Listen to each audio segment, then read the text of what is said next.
ప్రసంగి గ్రంథం 3వ అధ్యాయం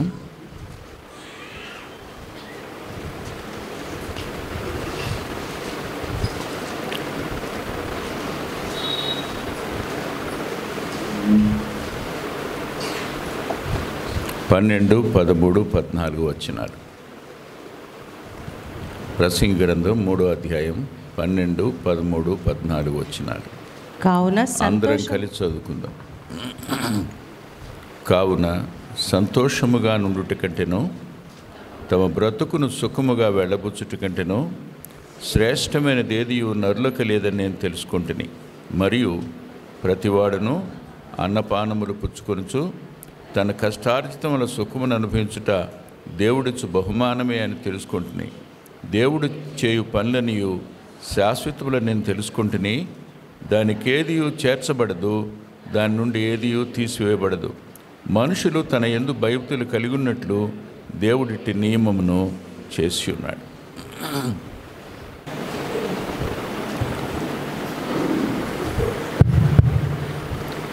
దేవుడు చేసిన పనులన్నీ శాశ్వతములని.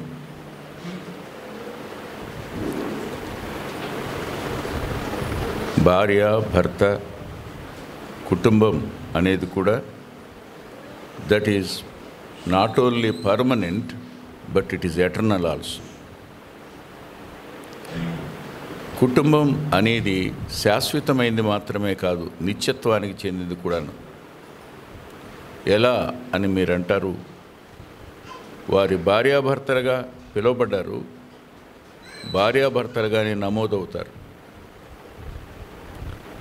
పాత నిబంధన గ్రంథంలో వారు భార్యాభర్తలే, కొత్త నిబంధన గ్రంథంలో వంశావళిలోకి వచ్చిన తర్వాత కూడా వారిద్దరూ భార్యాభర్తలే.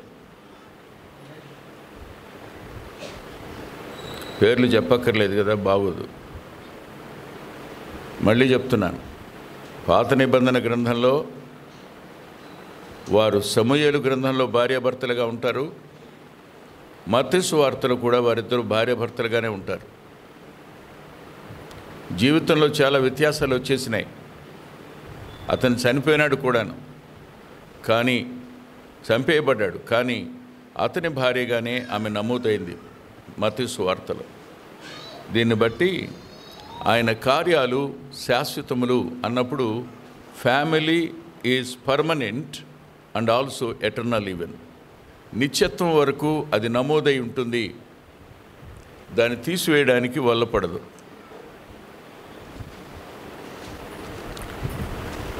భార్యాభర్తలు, నిన్న నేను మీ ముందు త్రికోణాన్ని పెట్టాను. పైన ఒక వచనం, కుడి చేతి వైపున ఒక వచనం, ఎడం చేతి వైపున ఒక వచనం, 3 వచనాలు మీ ముందు ఉంచాను. లోపల మీరు ఉండాలి, వెలుపల కాదు. వెలుపల నుంచి లోపలికి సమస్య వస్తుంది, లోపల కూడా సమస్యలు ఏర్పడతాయి. సమస్యలు 2 విధాలని నేను చెప్పుకున్నా. ఈ సమస్యల వద్ద భార్యాభర్తలు మర్చిపోయేది ఏమిటి అని అంటే, ఇవి శాశ్వతమైన సంబంధం. ఇది దీన్ని మనం కాపాడుకోవాలి. దీన్ని కాపాడుకోవాల్సిన బాధ్యత మనది. ఎఫ్సి పత్రిక 4:1 గుర్తుంది కదా మీకు, చదవక్కర్లేదు. ఆత్మ కలిగించు ఐక్యతను కాపాడుకునేందు శ్రద్ధ కలిగిన వారే. ఇంగ్లీష్లో సామెత ఉంది, God unites and Satan divides అని. మీరు లోపలికి అపవాదిని చొరబడనిస్తే తేడాలు వస్తాయి, విభేదాలు వస్తాయి, అనైక్యతలు వస్తాయి, ప్రమాదాలు ఏర్పడతాయి. దేవునికి మీరు చోటిస్తే ఐక్యత ఉంటుంది, ఐక్యత కొనసాగుతుంది. ఆలోచన చేయండి మీరు.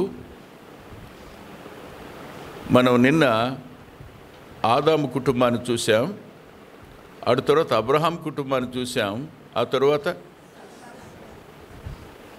ఇసాక్ కుటుంబాన్ని ఎంతవరకు చూసాం?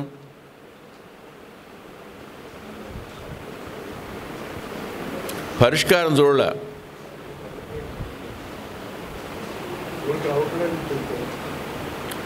అవును, పరిష్కారం చూడలే. సహజంగా కుటుంబంలోనికి వచ్చే సమస్యల్లో ఒక సమస్య ఏమిటంటే జరిగిపోయిన వాటిని మళ్ళీ మళ్ళీ మళ్ళీ మళ్ళీ ఎత్తటం అనేది కుటుంబంలో ఆరిపోని ఒక నెగడు నట్టి పెట్టుకోవడం. నెగడంటే తెలుసుగా మీకు? నెగడు తెలీదా?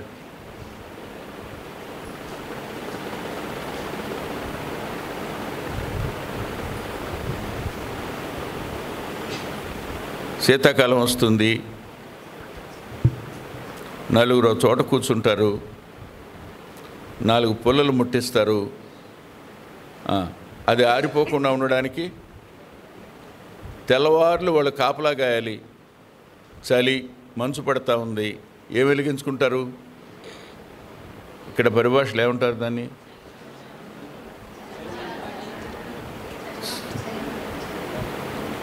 అచ్చ తెనుగు పదం నెగడు.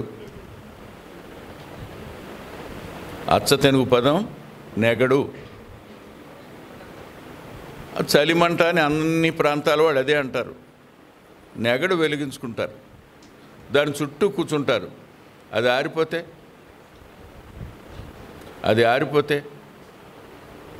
వీళ్ళ పని అయిపోయినట్టు. కానీ అలాంటి నెగడు కాదు నేను చెప్పేది. ఇది ఈ నెగడు కలహం అనే నెగడు. ఇది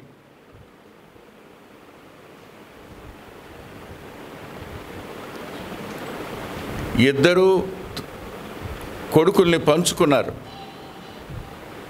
పంచుకున్న తరువాత ఒకరు ఒకరి మీద మనసు పెట్టుకున్నారు, ఒకరు ఇంకొకరి మీద మనసు పెట్టుకున్నారు. నేను మళ్ళీ చెప్తున్నాను, భార్యాభర్తలు ఒక దేహం కానీ పిల్లలు మన దేహాలు కారు. పిల్లల్ని ఏదో ఒక రోజున బయటికి పంపివేయవలసిందే. పిల్లల కోసం మీ ఇద్దరు వేరవడం అనేది that is not at all biblical. కలిసే ఉన్న మానసికంగా విడిపోవడం కూడా లెక్క చెప్పవలసిందే. నాకు బాగా ఇష్టం కాబట్టి నీకు నచ్చకపోవడానికి గల కారణం ఏంటి?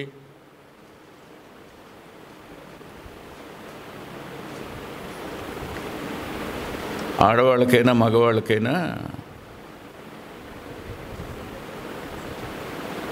కొన్ని అభిమానాలు, దురభిమానాలు రెండు ఉంటాయి. మనం శరీరంలోనే ఉన్నాంగా.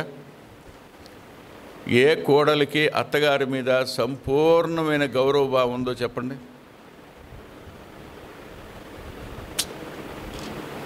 సరదాగా ఏం అడగట్లేదు, నేను సీరియస్గానే అడుగుతున్నా. ఏ కోడలికి అత్తగారి మీద సంపూర్ణమైన గౌరవం ఉందో చెప్పండి. సరే, ఇంకొక మాట్లాడుతాను, తిట్టుకోకండి. మీ అమ్మకి ఇచ్చే అంత స్థానం నీ అత్తకిస్తావా? నువ్వు ఇవ్వగలవా? మీ అమ్మను చూసినట్టు మీ అత్తను చూడగలవా?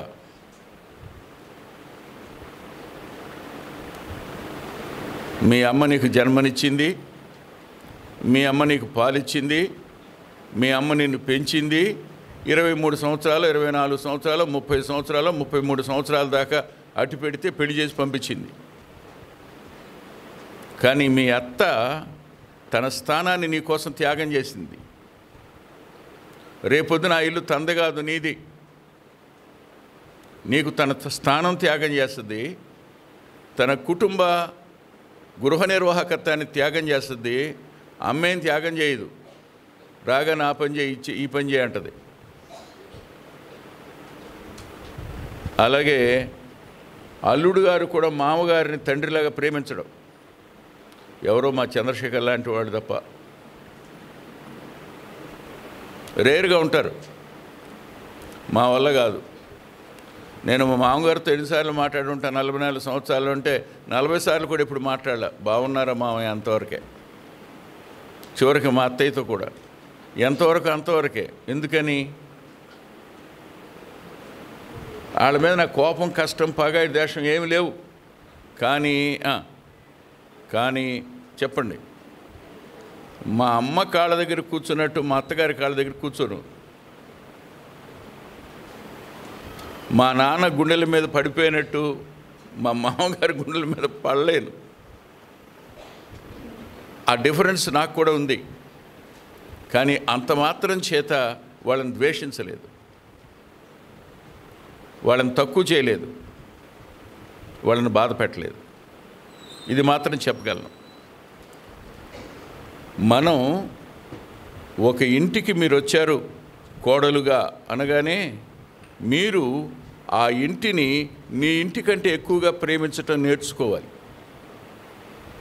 ఇది ఉండదు, ఎక్కడ ఎవరిలోనూ కనపడదు. మర్చిపోకండి. శాశ్వతమైన సంబంధం ఉంది. దేవుడు నియమించిన నియమం ఇది, ఆయన ఏర్పాటు చేసిన నియమం ఇది. ఈ నియమాన్ని కాపాడుకోవాలంటే ఆయన అందరి భయము భక్తి కావాలని ప్రసంగి గ్రంథం అన్నాడు. భయము, దేవుని యందలి భయము, దేవుని యందు భక్తి లేకపోతే ఆ నియమాన్ని కొనసాగించుకోలేం, శాశ్వతమైన నియమాన్ని కొనసాగించుకోలేం. అందుకనే మధ్యలోకి ఏమొస్తాయి? భార్య మీద భర్తకి, భర్త మీద భార్యకి ద్వేషం అనే నెగడు పెరుగుతూనే ఉంటుంది, పగ అనే నెగడు పెరుగుతూనే ఉంటుంది, ఓరవలేని తనం అనే నెగడు పెరుగుతూనే ఉంటుంది. వీటిని పెంచుకోవడం కోసం గతాన్ని తవ్వుకుంటూ ఉంటారు. భర్త నీ మాట వినాలి అని నువ్వు అనుకున్నావు అనుకో, ఆయన బలహీనత ఏంటో నీకు తెలుసు. భార్య నీ మాట వినాలనుకున్నావు అనుకో, ఆమె బలహీనత ఏంటో నీకు తెలుసు. ఒకరి బలహీనతలో ఒకరు ఎత్తి ఒకరిని ఒకరు బాధ పెట్టుకుంటూ కుటుంబాన్ని కొనసాగించటం అనేది సంతోషకరమైందేనా? అది సమాధానకరమైందేనా? అది ఆశీర్వాదకరమైందేనా? మీరు చెప్పండి.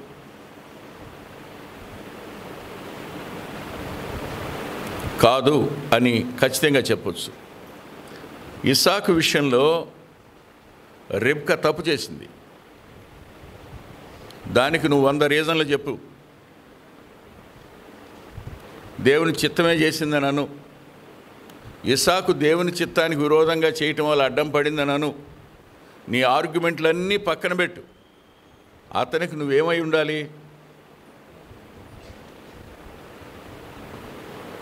పిల్లల మీద ఉండే మమకారం భర్తను మోసం చేయడానికి గల కారణం. ఈరోజు కూడా ఒక మాట చెప్తాను. పిల్లలు పాడైపోవడానికి గల కారణం చెప్పనా? వాళ్ళు చేసే పనులేవి భర్తకు చెప్పకపోవడం, నీ దాచుకోవడం. నీ కడుపులో నువ్వు దాచి భర్తను వెర్రోని చేస్తావు సమాజంలో. అతనికి ఏం సమాచారం తెలీదు. ఒకరోజు ఊరంతా గుప్పమన్న తర్వాతగా అతనికి తెలీదు. ఈమెకి ఈ సంగతి 7 ఏళ్ల నుంచి తెలిసింది, ఎప్పుడు చెప్పాల, ఒక్క మాట కూడా చెప్పదు. అంటే భార్యాభర్తల మధ్యన ఏముండకూడదు? అరమరికలు ఉండకూడదు. కానీ ఇప్పుడు ఎన్ని అరమరికలు వచ్చినాయి?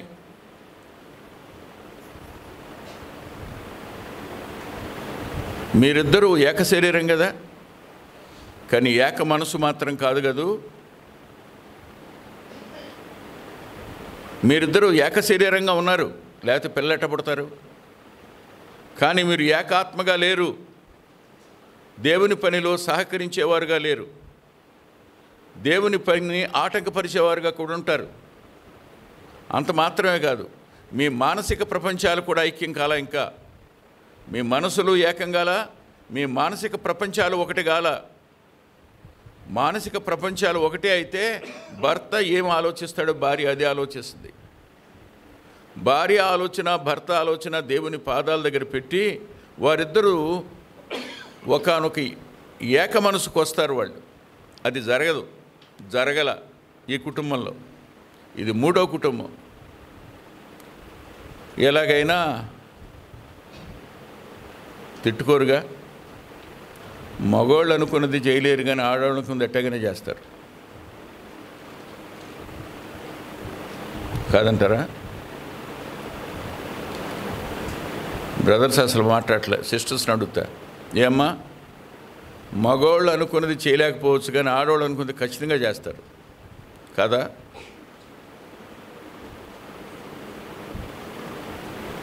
జమ్మ చెప్పరా, చేస్తారా? చేయరురా? చేస్తారు. లేకపోతే మేకపిల్లని తీసుకురామంటదా? మీ నాన్నకి ఇష్టమైనట్టు వండుతానంటదా? ఇందులో ఏముందో చెప్పండి? ఎలాగైనా తన ఆలోచన నెరవేర్చుకోవాలి అంతే. మేకపిల్లని తెచ్చాడు ఆయన, కోయించింది, వండిన తర్వాత ఆ చర్మాన్ని ఈ చేతులకి మెడకి కట్టేసింది. కారణం, భర్త తెలివితేటలు ఎవరో తెలిస్తే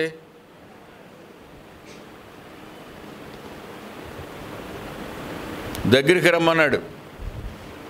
వాసన చూసి గుర్తుపడతాడని పెద్ద కొడుకు సొక్కా వేసింది. పాప ఆయన బట్టలు కూడా సరిగ్గా ఉతుక్కోడు అనుకుంటా. ఆయనకి ఏశావు గారి ప్రేమ ఎంత బాగుందంటే, అబ్బో యెహోవా చేను సువాసన అంట. ఏది? ఏశావు తొడుక్కున్న వస్త్రం యెహోవా చేను సువాసనలా. అందుకే మరి ఆయన దీవించాలనుకున్నాడు ఈయన. ఈయనది రైట్ అంటలేదు నేను, ఆమెది రాంగ్ అంటున్నాను, ఈయనది రాంగే. Both are doing wrong. ఎక్కడ పార్షియాలిటీ వస్తుందో ఇద్దరు తప్పు చేస్తారు. ఇస్సాకు తెలివిగలడు. మీరు అనుకుంటారు కళ్ళు పోయినోళ్ళు తెలుగు తక్కువ అని. మీ అందరికంటే తెలివిగలవాడు. First blind man in the Bible was Isaac. చాలా తెలివిగలడు. స్వరం కోసం ప్రయత్నం చేశాడు. ముఖానికి ఎవరి ముఖం కనపట్ల, కళ్ళు కనపట్టాల, చెవులు రిక్కించిన్నాడు. ఆలోచించాడు, స్వరం చూస్తే యాకోబులాగుందే అని దగ్గర రా అన్నాడు. తడిమితే నున్నగా ఉండవలసినవి. మరి ఏశావు మనిషి ఎట్టుండి ఉంటాడో ఊహించడానికి అర్థం కాదు మనకి. చేతులు తడిమి గుర్తుపట్టలేకపోయాడు. దగ్గరికి రా నాన్న అన్నాడు. దగ్గరికి వచ్చిన వాసన కూడా చూశాడు. స్పర్శ, నాసిక రెండింటిని బట్టి కన్ఫర్మ్ అయిపోయాడు. బహుశా ఏమైనా జలుబు చేసిందేమోలే అనుకున్నాడేమో మరి. దానికి తోడు డామినేట్ చేయడానికి వండిన కూర ఉందిగా, కూర వాసన బ్రహ్మాండంగా వస్తూ ఉంటుంది. భార్యలు భలే తెలియగలవాడు. ఆ రోజు కోపంతో ఆఫీస్కి వెళ్ళిపోయాడు అనుకున్నా. ఆయన తిరిగి వచ్చేలోక ఆయనకి ఇష్టమైన కూర ఉండొద్దు. ఈవిడ గారెలు, కోడి మాంసం ఉండొద్ది. గుమ్మంలో కడిగి పెట్టేటోడికి కోడి మాంసం వాసన బయటకు వెళ్ళిపోతూ ఉంటుంది. ఆయన మంచి కోపంతో వస్తే రండి మీకోసమే కోడి మాంసం కూర వండాను, గారెలు వండానంటే ఏమైపోద్దాం మరి అప్పుడు? ఏమో మరి మగవాళ్ళందరికీ ఇది ఉంటుంది అనుకుంటాను నేను. తినేశాడు, ఆశీర్వదించేశాడు, అయిపోయింది. ఏశావు వచ్చిన తర్వాత అర్థమైంది మోసపోయానని. ఇస్సాకులో దేవుని భయం ఉంది. గడగడలాడిపోయాడు.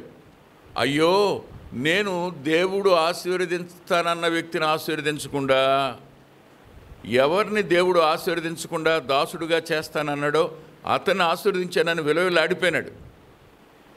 విలువలాడిపోవడం వల్ల అతనిలోకి వచ్చిన పరివర్తన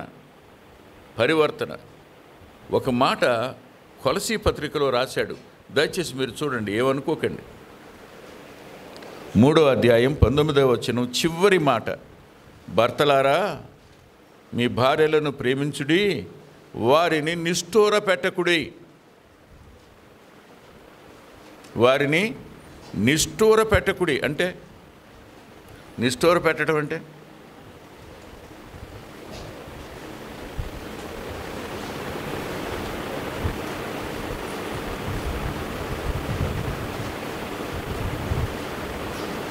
రామకృష్ణ, నిష్ఠూర పెట్టవేంటి, నాకేం తెలుసు అన్నయ్య అంటావా? నేను ఎప్పుడూ నా భార్యని నిష్ఠూర పెట్టలేదు. శేఖరయ్య, నిష్ఠూర పెట్టడం అంటే ఏంటి? ఆయనకి మాత్రమే తెలుసు, నాకే తెలుసు భార్యని ప్రేమించేవాడు అంటావా?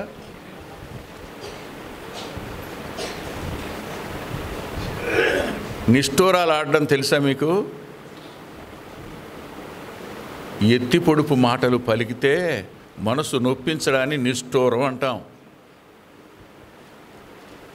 ఈమె వచ్చింది చూడండి, ఆదికాండం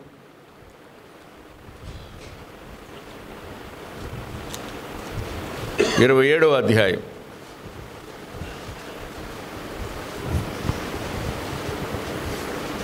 44 నుంచి 46 వరకు అందరం కలిసి చదువుకుందాం. నీ అన్న కోపము 27 44 నుంచి. నీ అన్న కోపము నీ మీద నుండి తొలగి నీవు అతనికి చేసిన వాటిని అతడు మరచు వరకు లాబాను వద్ద కొన్నాళ్ళుండుము. అప్పుడు నేను అక్కడి నుంచి నిన్ను పిలిపించేదను. ఒక్కనాడే మీ ఇద్దరిని నేను పోగొట్టకనేలా అనెను. మరియు రెబ్కా ఇస్సాకుతో, హేతు కుమార్తెల వల్ల నా ప్రాణము విసిగినది. ఈ దేశస్థురాండ్రైన హేతు కుమార్తెల్లో వీరి వంటి ఒక దానిని యాకోబు పెళ్లి చేసుకునేలా నా బ్రతుకు వల్ల నాకేం ప్రయోజనం అంది. మళ్ళీ ఇక్కడేం వాడింది? రెబకమ్మకి అద్భుతమైన పేర్లు పెట్టవచ్చు. 1 గోడకు చెవులు,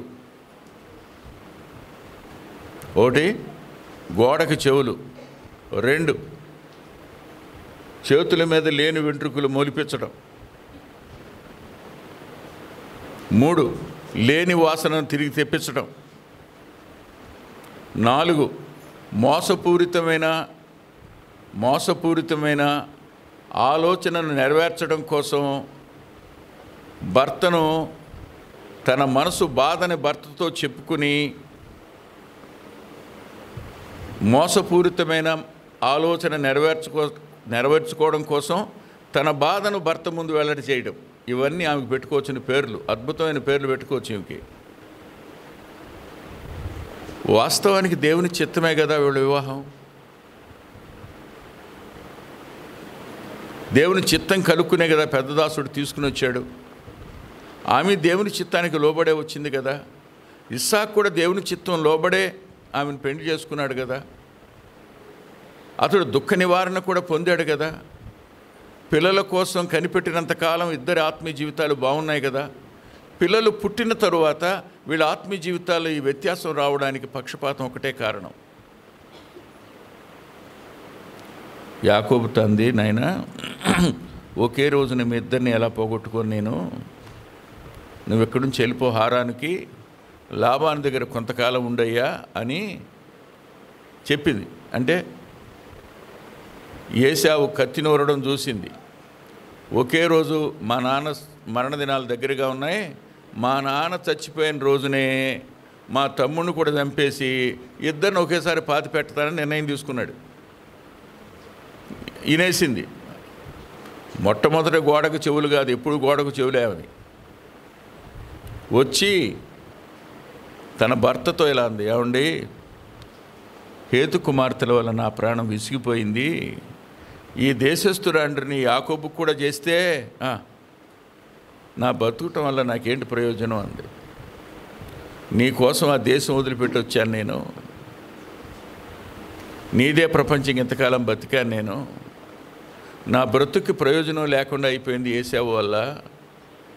ఇప్పుడు మళ్ళా నువ్వు ఇక్కడ పిల్లనే చేస్తావనుకో, ఏమైపోతాను నేను అని బాధపడింది. ఇస్సాకు ఏమనాలి? నువ్వు యాకోబు భలే గొప్పోళ్ళు, మీరెంత మోసం చేశారు నన్ను. అవునా?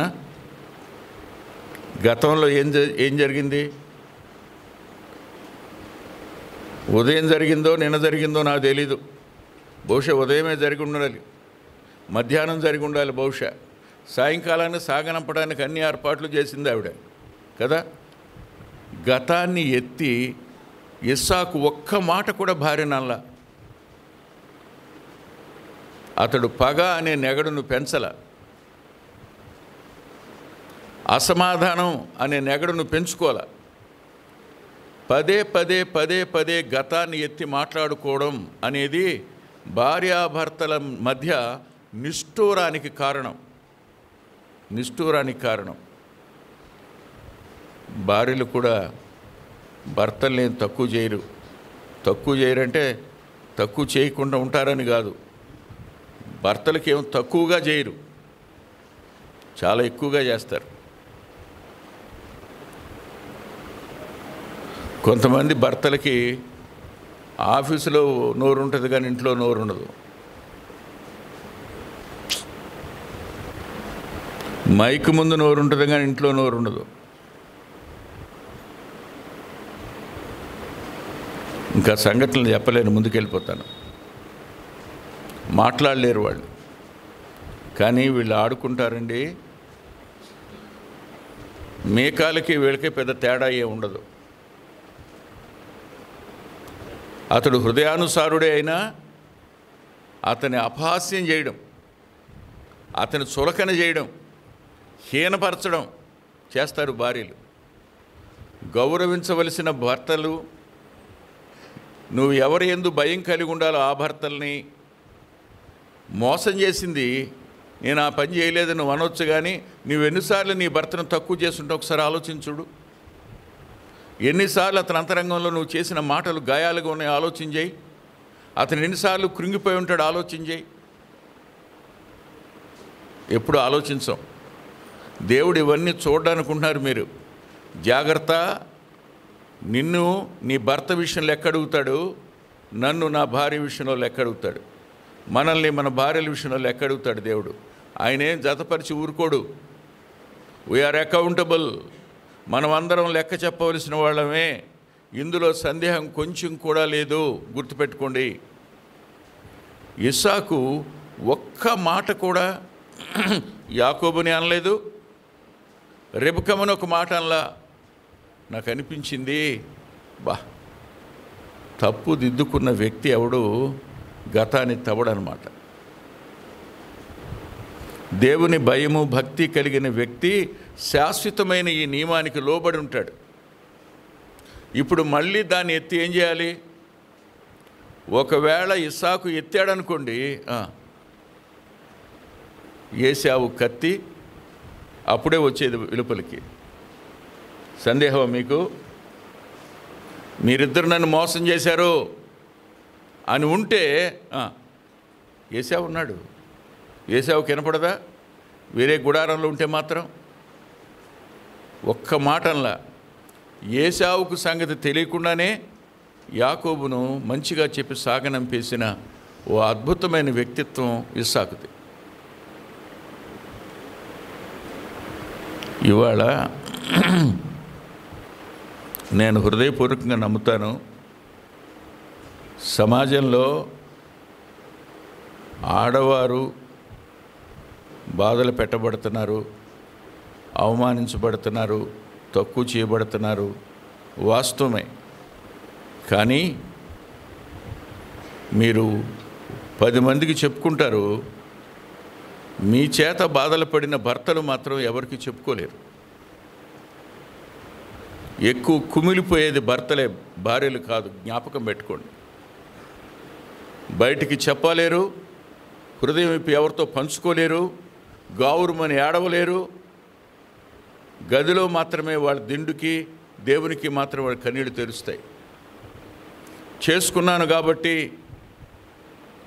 ఈమెతో కాపురం చేయాలి కాబట్టి, ఇది శాశ్వతమైన నియమం కనుక తల వంచి బతకడం అనేది భర్తలలో 180 మంది చేస్తున్నారు ఈ పని. సందేహమేం లేదు.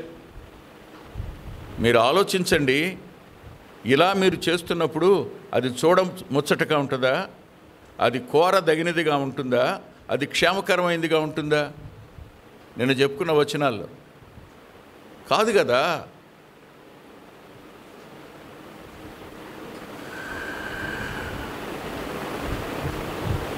ఇంకొకటి కూడా చెప్తాను వినండి.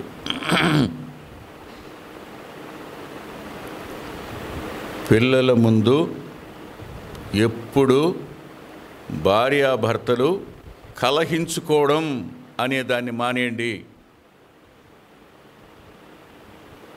భర్తను పిల్లల ముందు తక్కువ చేయడం భార్య ఎప్పుడు చేయకూడదు. మనసులో పెట్టుకోండి, గుర్తుపెట్టుకోండి. జాగ్రత్త.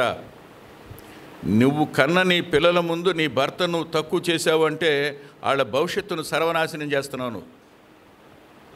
వాళ్ళు నీ భర్త మాట రేపు వినరు, వాళ్ళ ఇష్టానుసారమైన నిర్ణయాలు తీసుకుంటారు. అంతే. వాళ్ళు నువ్వేం చేయలేవు, చేతులు కట్టుకుని కూర్చోవడం తప్ప. చేయగలిగిన వాడి చేతులు నరికేశావు. చేయగలిగిన వాడి సామర్థ్యాన్ని పిల్లల ముందు తక్కువ చేశావు. నీ కుటుంబాన్ని, నీ పిల్లల భవిష్యత్తుని సర్వనాశనం చేసుకుంది నువ్వే. ఎప్పుడు భర్తని పిల్లల ముందు తక్కువ చేయొద్దు, చేయకండి. ఎందుకో తెలుసా? ఒక మాట అంటాడండి, చదవండి. కొలస్సీ పత్రిక 3వ అధ్యాయం 21వ వచనంలో, పిల్లల మనసు కృంగకుండా చూసుకోండి అంటాడు.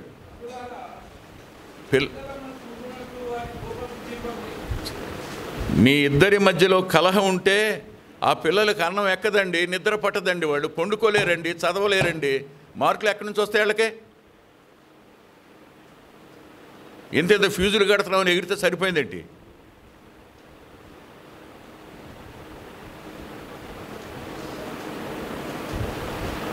ఎప్పుడు పిల్లల ముందు నోరు తెరిచి భర్తను తక్కువ చేయటం కానీ, పిల్లల ముందు భార్యను కొట్టబోవడం కానీ, పిచ్చి పనులు ఎప్పుడు చేయబోకండి.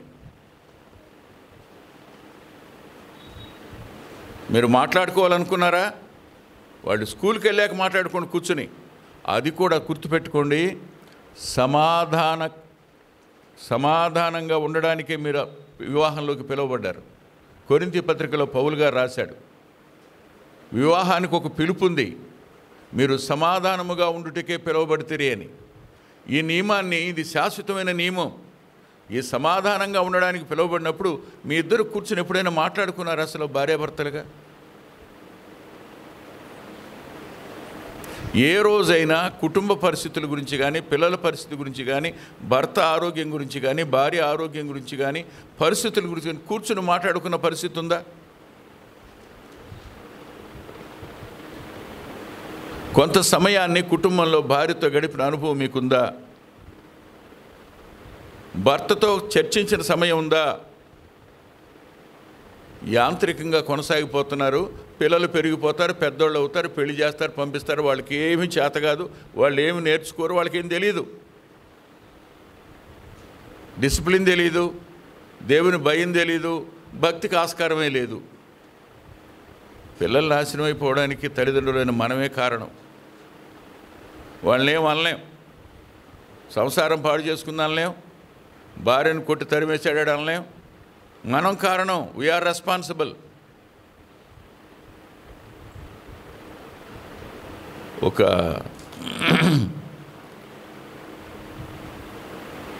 మంచి సేవకుడు, ఆయన చాలా మంచి సేవకుడు, గుంటూరు జిల్లాకు చెందినవాడు.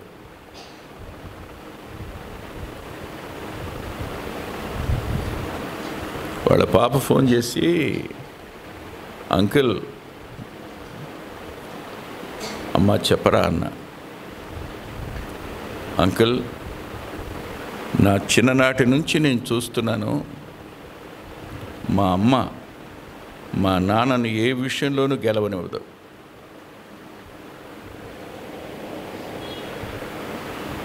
మైక్ ముందు మా నాన్న ఆయన చెప్పే వాక్యం,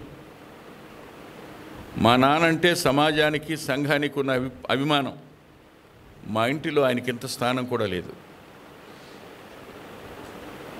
ఆయన ఏమి చేయలేడు, ఆమె ఏమి అనలేడు, ఆమె నోటికి జడిసిపోతాడు ఆయన. ఇద్దరే పిల్లలు వాళ్ళకి. మా నాన్న మీద ఇరుసుకుపడిపోద్దంతే, మా నాన్నను మాట్లాడనివ్వదు.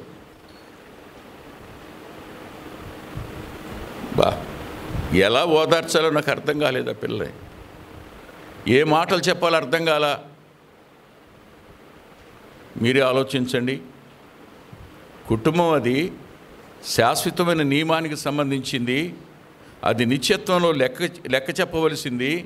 ఇలాంటి పరిస్థితుల మధ్య మీరిద్దరూ కూర్చుని మాట్లాడుకున్న సమయమే మీ కుటుంబంలో లేనప్పుడు సమస్యలకు పరిష్కారం ఎక్కడ? ఒకరిని ఒకరు అర్థం చేసుకునేది ఎక్కడ? ఒకరి కోసం ఒకరు నిర్ణయాలు తీసుకునేది ఎక్కడ? ఒకరిని ఒకరు సహించేది ఎక్కడ? ఒకరినొకరు ఓర్చుకునేది ఎక్కడ?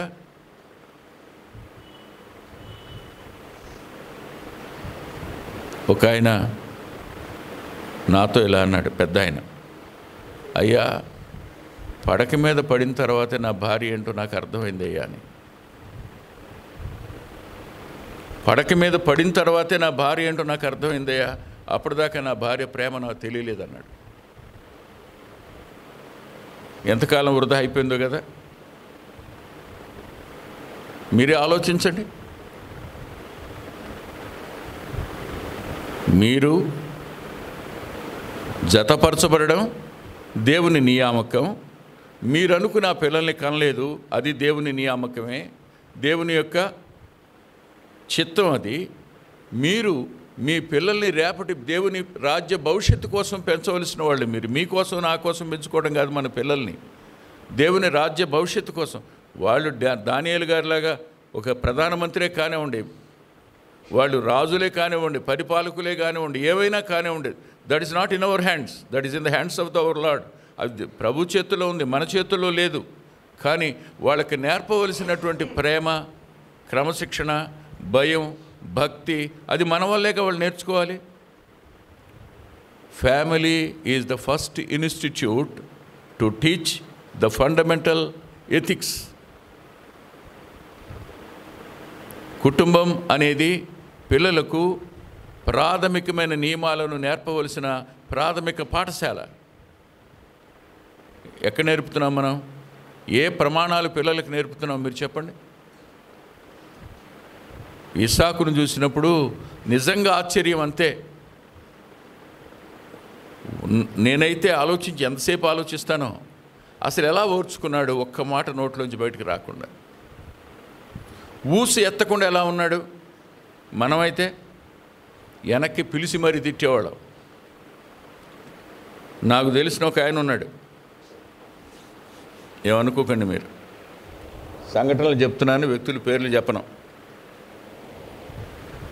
ఆయన పడక మీద ఉన్నాడు, చాలా ఫిరోషియస్ మ్యాన్. యూనియన్లో కూడా పనిచేశాడు ఆయన. యూనియన్లో పనిచేసిన వాడు ఏదో పరిస్థితి వల్ల కొంత కాలిపోయాడు, కరెంట్ షాక్ వల్ల. అయినా సరే చాలా మంచి యాక్టివ్గా ఉంటాడు. అలాంటి వాడు లాస్ట్ డేస్లో పడక మీద ఉన్నాడు. ఆయన ఓర్చుకుంది ఆవిడ. అంటే ఈమె కూడా ఓర్చుకుంది అంటే తక్కువదేం కాదని.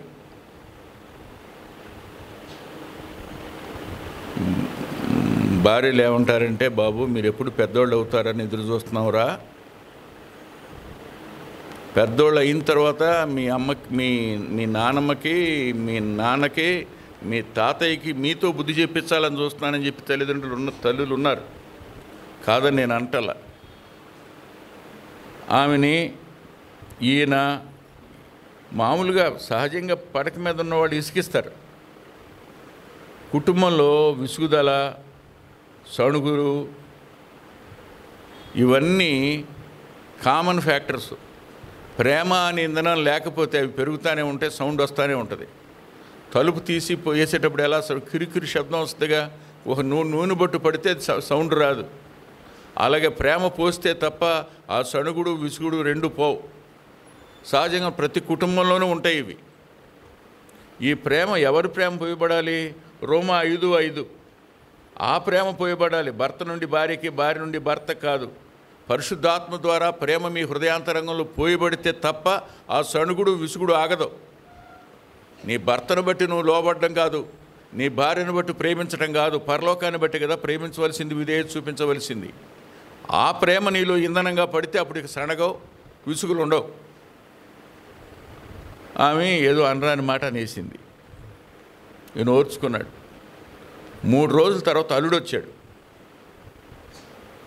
అల్లుడిని పిలిచాడు, కూర్చోమన్నాడు. మీ అత్తయ్యని పిలువన్నాడు. దగ్గరికి రా అన్నాడు. కొంచెం కింద కొంగన్నాడు. ప్యాట్ని కొట్టాడు. ఎవరి ముందు? ఎవరూ లేకుండా తన్ను అవమానించింది. ఇప్పుడు ఎవరి ముందు అవమానిస్తున్నాడు? ఒక్కతే కూతురు పాపం. వాళ్ళకి కోడితే చెంప మీద అసలు ఎంత కోపం దాచుకుని ఉన్నాడో. ఆమె చెంప అసలు అటు ఏమైపోయిందో, మెడ తిరిగిపోయిందో చెప్పలేం. అదేంటి మామయ్య అన్నాడు. ఏముందో తెలుసా మీ అత్త నన్ను అని అన్న మాటలన్నీ చెప్పి, నేను చచ్చిపోదాం అనుకున్నాను, నీకోసం ఇప్పటిదాకా ఎదురు చూశానని. కత్తిపోట్ల వంటి మాటలు ఎక్కడి నుంచి వస్తాయి? అసంతృప్తిలో నుంచి వస్తాయి. భక్తి కలిగిన వాడు సంతృప్తి కలిగి ఉండ నేర్చుకోవాలి. బాగున్నప్పుడైనా భర్త, ఆరోగ్యంగా ఉన్నప్పుడైనా భార్య, అందం తగ్గిపోతే భార్య కాదా? బలం తరిగిపోతే భర్త అవడా? గుడితనం వచ్చేస్తే భర్త కాకుండా పోతాడా? కాదు కదా. ఇది శాశ్వతమైన నియమం కదా. ఈ నియమం దగ్గర కొనసాగే విషయంలో 100కి 90 మంది మనం ఫెయిల్ అయ్యాం. గతాన్ని ఎత్తడం అనేది నెగడులో మళ్ళీ పులలేయడమే. అది పెరుగుతూనే ఉంటుంది, తరగదు. ఆలోచించండి. నాకు ఓ చిన్న మాట, రిబ్కా మీద జాలి వస్తుంది.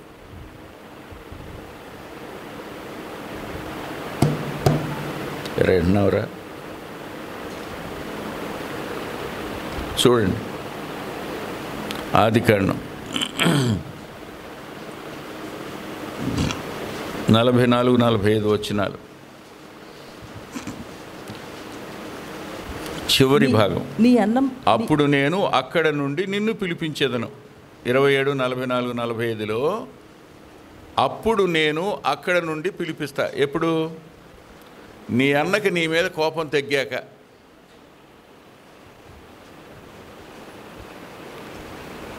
నాలుగు 400 మందితో వస్తున్నాడు అంటే ఎందుకు భయపడ్డాడు అనుకుంటున్నారు యాకోబు మీరు? అమ్మ నుండి 20 సంవత్సరాల వరకు కబురే రాలా. మీ అన్న కోపం తగ్గిందని కబురు వస్తే ఎప్పుడు వచ్చేసేవాడు పాపం. కబురే రాలా. అసలు ఆమె చచ్చిపోయిందని కబురే వెళ్ళాలా. యాకోబు తిరిగి వచ్చేటప్పటికి రిబకమ్మ లేదు.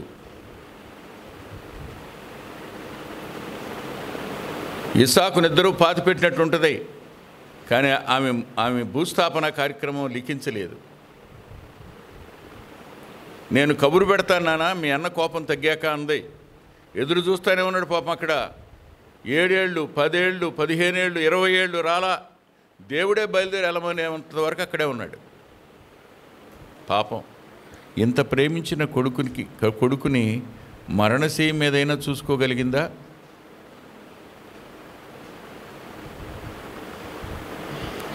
We have to pay the price even in this fleshly life. ఈ శరీరం ఉన్న ఈ దేహంలోనే దానికి తగిన మూల్యాన్ని మనం చెల్లించుకోవాలి, తప్పదు. ఇవాళ నోటికి ఎంత మాట వస్తే ఎంత మాట అన్నాను, ఏం చేసినా చేయగలిగాను అని అనుకుంటే నువ్వు చెల్లించవలసిన రోజు వచ్చినప్పుడు ఏడ్చిన దిక్కే ఉండదు. ఏశావుకి రిబ్కా మీద ప్రేమ లేదు, సందేహం లేదు. ప్రేమ అన్నది యాకోబే. యాకోబు వెళ్ళిపోయాడు. ఇప్పుడు ఏముంది ఆమెకి? ఇస్సాక ఏమీ చేయలేడు. ఇస్సాకుకే ఏం చేయాలి? పిలువనంపించలేకపోయింది, చూసుకోలేకపోయింది. ఆఖరి చూపు కూడా దక్కిందా? యాకోబు ఏమన్నా వచ్చాడు 20 ఏళ్ళలో ఒకసారైనా?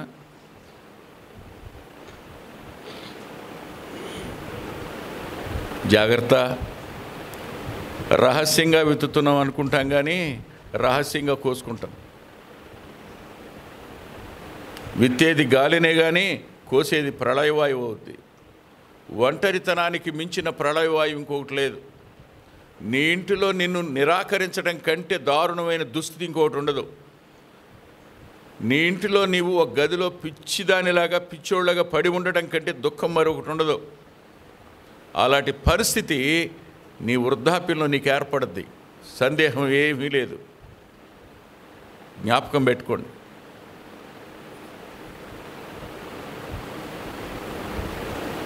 Nobody is going to comfort you even in your old age. నిన్ను ఆదరించడానికి వృద్ధాప్యంలో ఒక్కరు కూడా దొరకరు నీకు, మర్చిపో.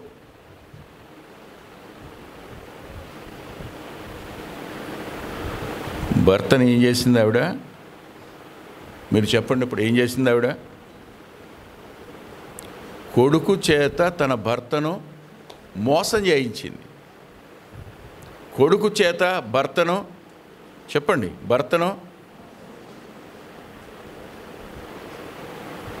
అనూహ్యంగా ఊహకందని విధంగా ఆమె వేసిన ప్రణాళిక కానీ, ఆమె వేసిన చొక్కా కానీ, ఆమె కప్పినటువంటి ఆ చర్మం కానీ, ఆమె వండిన వంట కానీ, ఇవన్నీ నేను అంటాను యాకోబుకి ఏమైనా ఉపయోగపడ్డాయా?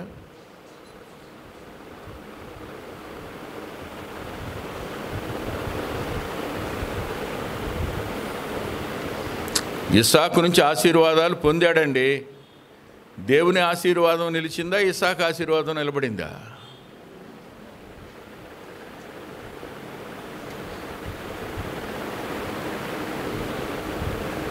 యాకోబును ఏశావు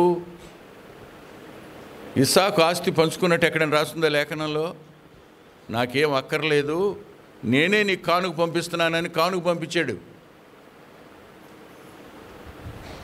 హృదయపూర్వకంగా చెప్తున్నాను, అబ్రహాము యొక్క భౌతికమైన ఆస్తి అంతా ఏశావు సొంతమైంది, వాగ్దత్త భూమి మాత్రం యాకోబు సొంతమైంది.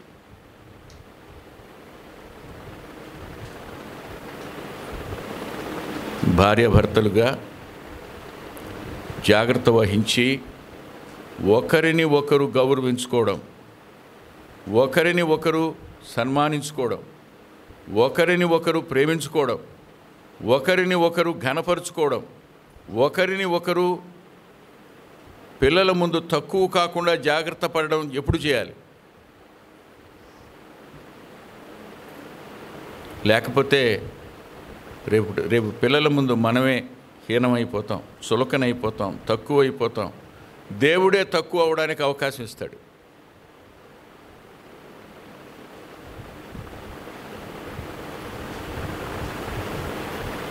సరే,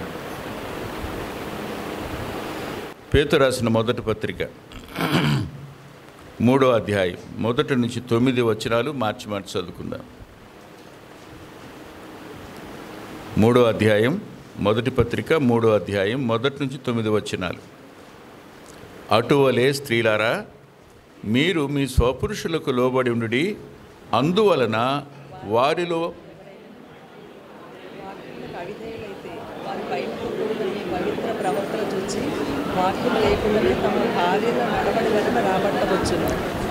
జడలు అల్లుకొనుటయు, బంగారు నగలు పెట్టుకొనుటయు, వస్త్రములు ధరించుకొనుటయును అను వెలుపటి అలంకారము మీకు అలంకారముగా ఉండక,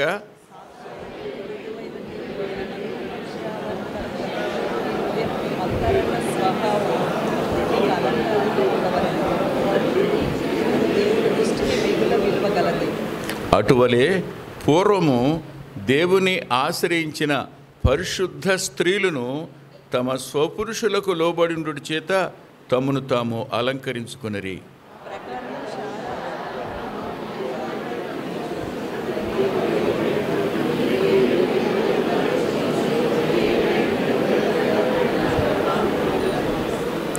అటువలే పురుషులారా, జీవమను కృపావరంలో మీ భార్యలు మీతో పాలివారై ఉన్నారని ఎరిగి ఎక్కువ బలహీనమైన ఘటమని భార్యను సన్మానించి మీ ప్రార్థనలకు అభ్యంతరము కలగకున్నట్లు జ్ఞానము చొప్పున వారితో కాపురము చేయుడి.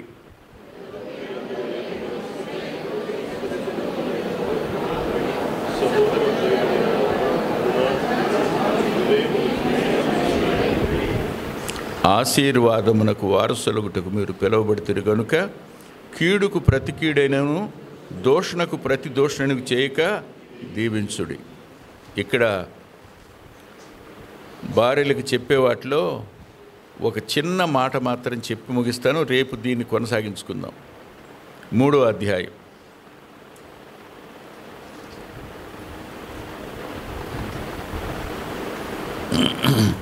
6వ వచనం. మీరు, చివరి మాట, మీరు యోగ్యముగా నడుచుకొనుచు. మీరు యోగ్యముగా, ఎవరితో చెప్తుంది ఈ మాట? ఎవరితో?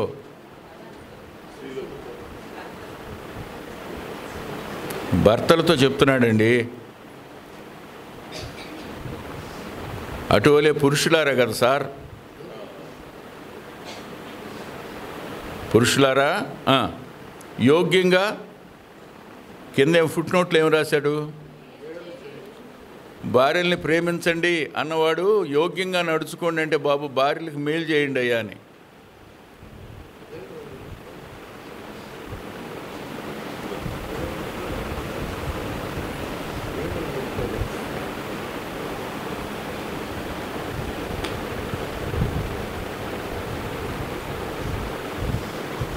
స్త్రీలకు ఉన్నటువంటి గొప్ప ఆధిక్యత చెప్పాడు మొట్టమొదట్లో. పురుషులు నడుచుకోవాల్సిన విధానం చెప్పాడు రెండో భాగంలో. స్త్రీలు ఎలా ఉండాలి చెప్పండి, ఎలా ఉండాలి అంటే ముందు పురుషుల గురించి చెప్పి స్త్రీల దగ్గరికి వస్తే కోపం రాకుంటుందని చూడండి.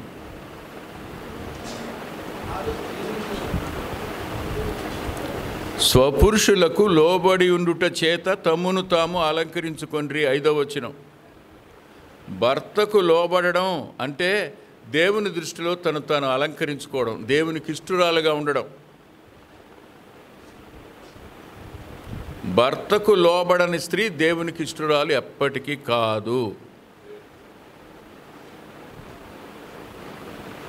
ఎప్పటికీ కాదు. అలాగే భార్యకు మేలు చేయని భర్త జీవమని కృపావరంలో ఆమె పారిభాగస్త్రాలని గుర్తించిన వాడు కాడు.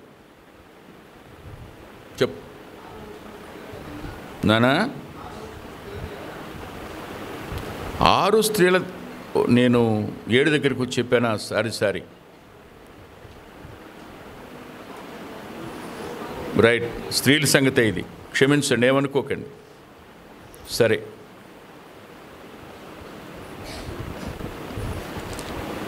ఒక్కసారి ఎఫ్సి పత్రిక దగ్గర కూడా వెళ్దాంలేండి, రండి. 6 స్త్రీలే, మేలు చేయవలసింది స్త్రీలే, విధేయత చూపించవలసింది స్త్రీలే కదా.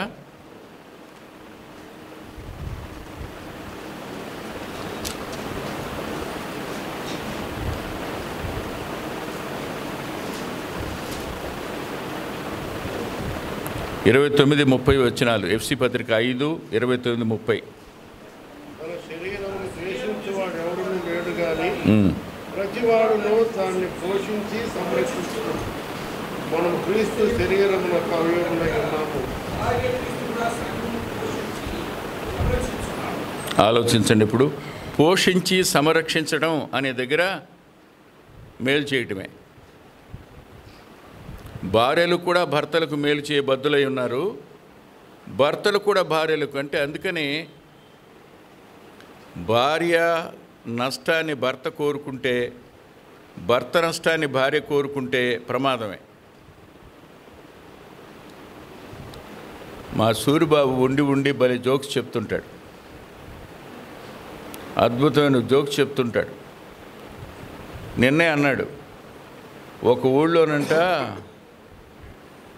భార్యలందరూ కలిసి ఏదో యాత్రకు వెళ్తున్నారంట, స్త్రీల యాత్ర. వెళ్ళేటువంటి పెద్ద వ్యాన్ అంట, లోయలో పడి మొత్తం అందరూ చచ్చిపోయారంట. నవ్వబాగండి, నవ్వొద్దు, ఎవరు సీరియస్గా ఉండండి. నవ్వడానికి ప్రయత్నం చేయొద్దు అబ్బాయి, మీరు కూడా.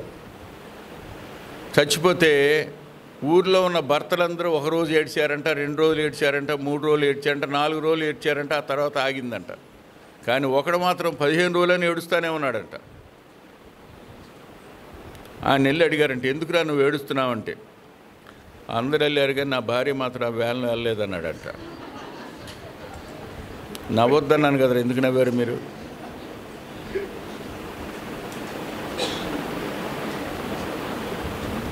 అంటే లోపల నీ తల్లిని సరిగా చూడలేదనే బాధ, నీ తండ్రిని బాధ పెట్టిందనే మాట, మీ తమ్మునికి ఇష్టం లేని పనులు చేసి అతన్ని ఇబ్బంది పెట్టిందనే మాట, మీ అక్క చెల్లెళ్లను దుఃఖపరిచిందనే మాట నీ అంతరంగంలో ఉండి ఆమె నష్టాన్ని నువ్వు కోరుకుంటే నీ ప్రమాదం అది. నువ్వు మేలు చేసేవాడు కావు. సంరక్షించటం అనే దానిలో మేలు అనేది దాగి ఉంది. పోషించటం నీ బాధ్యత, సంరక్షించటం అనే దగ్గరికి వచ్చేటప్పటికి అందులో మేలు దాగి ఉంది. అలాగే స్త్రీలు కూడా తమ భర్తలకు మేలు చేసేవాళ్ళుగా ఉండాలి అని రాసింది. అంటే భార్యలు భర్తలకు మేలు చేయాలి, భర్తలు ఉదాహరణకి ఇలా చెప్తానురా, ఏంటమ్మా నాన్న ఎప్పుడు సీరియస్గా ఉంటాడు, కోప్పడతాడు అని అంటే మీరేమనాలి? బాబు ఇప్పుడు ఏం చూసావురా నేను పడ్డ కష్టాలు అనబాక. ఏమనాలి నువ్వు? నాన్న పడే కష్టం నీకు తెలియదు,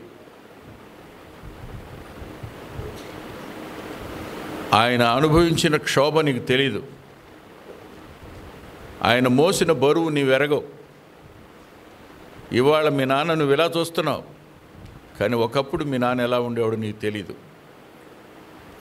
ఇవాళ ఆయన ఈ రీతిగా వయసుకు మించి వృద్ధుడుగా కనపడడానికి గల కారణం ఏంటో తెలుసా? కుటుంబ బాధ్యతలేరా. మీ నాన్న తక్కువగా అనుకోబాకు. ఆడవాళ్ళంగా మేము మా ప్రేమను వ్యక్తీకరిస్తాం, కానీ మీరంటే ఎంత ప్రేమో తెలుసా? మీకు చిన్న బాధ కలిగిందంటే మీ నాన్న గెలగలాడిపోతాడరా, కానీ నోరు తెరిచి మాత్రం చెప్పుడు ఆయన. నువ్వేం చేయాలి? పిల్లల దగ్గర నీ భర్త మీద ప్రేమ, గౌరవం, అభిమానం కలిగేటట్టు నువ్వు చేస్తే మేలు చేసిందని అవుతావు. అలాగే ఏంటి నాన్న అమ్మ ఆమె ఇష్టానుసారంగా మాట్లాడుతుంది, విసిరేస్తుంది, చాలా బాధేస్తుంది అని అంటే, రే జాగ్రత్త, మీ అమ్మని ఎప్పుడు నా దగ్గర తక్కువ చేయబోకండి, చేయొద్దు, మీ అమ్మని తక్కువగా చూడొద్దు, జాగ్రత్త. మీరు మీ తల్లిని ప్రేమించకపోతే, మీ తల్లి మాట వినకపోతే రేపు మీ పిల్లలు మీ మాట వినరు అని చెప్పగలిగిన పరిస్థితి భర్తలకి ఉండాలి. మీరిద్దరూ ఒకే శరీరం కదా, ఏలుకు దెబ్బ తగిలితే ఏలుకు బాధ అనిపిస్తుందా? ఒకరిని ఒకరు మేలు చేసుకుంటూ బ్రతకవలసిన జీవితం ఇది. అంతేకాదు, నువ్వు దేవునికి లోబడి భర్తకు కూడా లోబడగలిగితే నీవు దేవునికి భయపడేదానివని అర్థం. భర్తకు లోబడకుండా నేను దేవునికి లోబడతాను అంటే అది అబద్ధం. నేను దేవుణ్ణి ప్రేమిస్తున్నానండి అని నువ్వు భర్తకు నువ్వు లోబడకుండా ప్రేమించకుండా ఉంటే కనిపించిన నీ ముందున్న వ్యక్తిని ప్రేమించలే, నీవు కనిపించని దేవుణ్ణి ప్రేమిస్తున్నావు అనడానికి రుజువు లేదని యోహాను గారు తన మొదటి పత్రికలో రాసించడం మన ముందు. ఆలోచించండి ఒకసారి. భార్యలు మేలు చేసేవారుగాను భర్తలు మేలు చేసేవారుగా ఉండాలి. అంత మాత్రమే కాదు, మరో మాట కూడా, భార్యలు తమ భర్తల ఎడల భయాన్ని కాపాడుకోవాలి. అది మీ బాధ్యత, మీ బాధ్యత. అది రాశాడు చూడండి ఎఫ్ఎసీ పత్రికలో 5వ అధ్యాయం 33వ వచనం చివరి మాట. భార్య అయితే తన భర్త యందు భయము కలిగి ఉన్నట్లు అవును చూచుకొనవలెను అనే మాట ఎందుకురా పెద్ద అక్షరాలతో పెట్టాడు?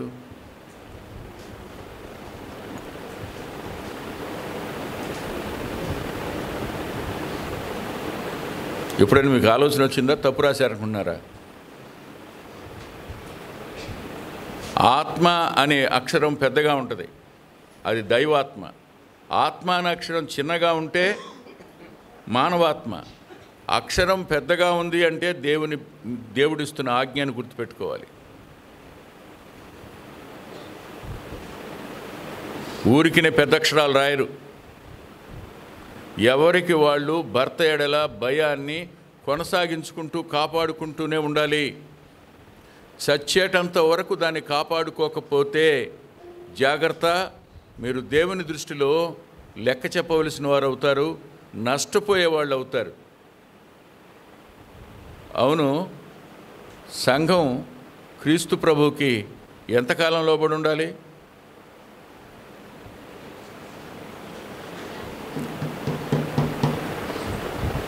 ఎంతకాలం లోబడి ఉండాలి?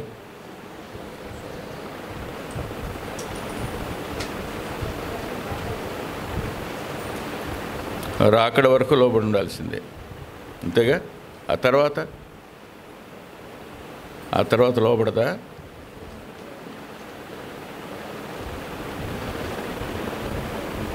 మారు మనసు పొందావు అంటే నిజంగా మారు మనసే పొందుంటే దేవునికి భయపడకుండా నువ్వు ఉండవు, దేవుని మాటకు విధేయత చూపించకుండా నువ్వు ఉండవు, దేవుని మాటను స్వీకరించకుండా నువ్వు ఉండవు. సందేహం ఏం లేదు. నేను మీకేమైనా వచ్చిన దొరికింది ఇంకోటి సీను, ఈ ప్రింట్లో మీది ఈ ప్రింట్ కదా, మీది ఇది కంప్యూటర్ ప్రింట్ కదా, దాంట్లో అంతే ఉంటుంది. ఇది ఫస్ట్ ప్రింట్. ఇది చాలా మాడిఫికేషన్ జరుగుతున్నాయి ఇప్పుడు. 100 సంవత్సరాలకి బైబిల్ సొసైటీ వాళ్ళ యొక్క రైట్స్ పోతాయి. మార్పులు చేసి మళ్ళా దాని రైట్ సంపాదించుకోవడానికి వాళ్ళు చేసిన ప్రయత్నాలు ఇదొకటి. ఏ మార్పులు చేశారంటే ఈ మార్పులను చూపిస్తారన్నమాట, ఇది అక్కర్లేదని. ఒకప్పుడు ప్రింట్ చేసిన వాళ్ళు ఇది అవసరమని పెట్టారు, ఇప్పుడు ప్రింట్ చేసిన వాళ్ళు ఇది అక్కర్లేదు అనుకుంటున్నారు అంతే. But God standards are permanent. దేవుని ప్రమాణాలు శాశ్వతమైనవి, మర్చిపోవద్దు. అందుకనే ఎక్కడికి వెళ్ళినా ఏమంటే కంప్యూటర్ ప్రింట్ ఉందని నాకు అక్కర్లేదని చెప్తాను, తీసుకోను. జాగ్రత్త. కుటుంబం లోపల కలహాలని, ద్వేషాన్ని, అసూయని పెంచుకునే ప్రయత్నం చేయొద్దు. గతాన్ని తవ్వి ఒకరినొకరు బాధ పెట్టుకోవడం చేయొద్దు.